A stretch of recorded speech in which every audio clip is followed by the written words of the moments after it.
പ്രധാനമന്ത്രി നരേന്ദ്രമോദിയുടെ അമേരിക്കൻ സന്ദർശനത്തിന് ശേഷവും അനധികൃത കുടിയേറ്റക്കാരെ ഇന്ത്യയിൽ തിരികെ എത്തിച്ചത് കൈവിലങ്ങിട്ട്.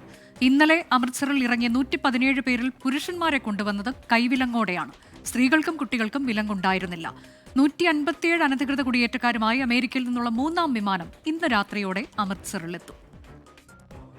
അമൃത്സറിലെ ശ്രീ ഗുരു രാംദാസ് ജി അന്താരാഷ്ട്ര വിമാനത്താവളത്തിൽ ഇന്നലെ രാത്രി 11:35ഓടെയാണ് ഇന്ത്യൻ അനധികൃത കുടിയേറ്റക്കാരുമായുള്ള അമേരിക്കയുടെ 2ാമത്തെ വിമാനമെത്തിയത്.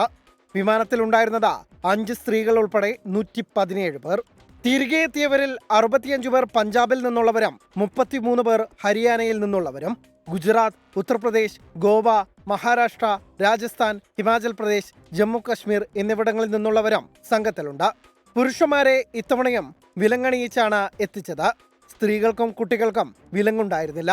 ഇന്ത്യൻ കുടിയേറ്റക്കാരെ വിലങ്ങണിയിച്ച ആദ്യ തവണ അമേരിക്ക തിരികെ അയച്ചപ്പോൾ വിദേശകാര്യ മന്ത്രാലയം ആശങ്ക അറിയിച്ചിരുന്നു. 157 പേരുമായി 3ാമത്തെ വിമാനം ഇന്ന് അമൃത്സറിലെത്തും. സംഘത്തിൽ 60 പേർ ഹരിയാനയിൽ നിന്നുള്ളവരെന്നാണ് വിവരം. 24 ഡൽഹി.